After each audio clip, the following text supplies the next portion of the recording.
Nono Sampono beri kuliah umum di kampus Unpati Ambon.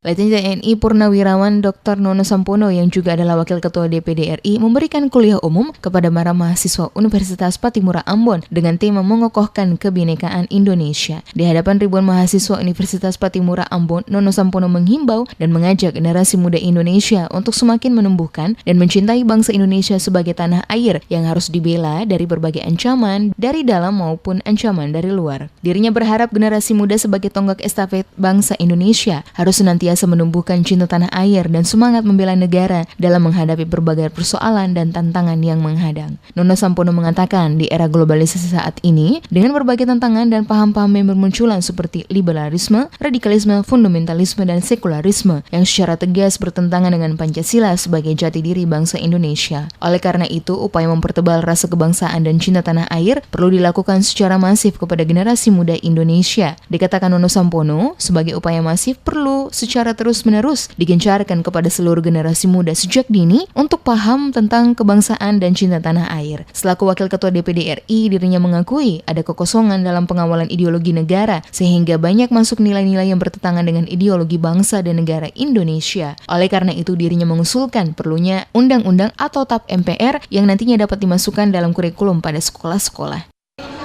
Memang TAP MPR yang nomor 8 menganulir TAP nomor 6 itu ada masalah, sehingga ada kekosongan di dalam pengawalan ideologi negara. Nah, sehingga merasuk nilai-nilai yang lain, ideologi yang lain, sehingga bermunculanlah liberalisme maupun radikalisme.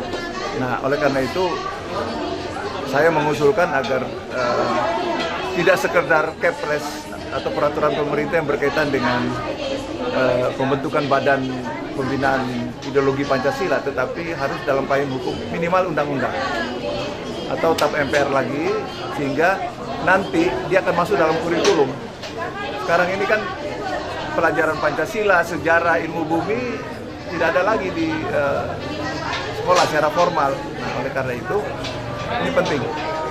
Selain melakukan kuliah umum, Wakil Ketua DPD RI itu juga melakukan sosialisasi 4 pilar kebangsaan bagi mahasiswa Unpati pada lokasi kampus.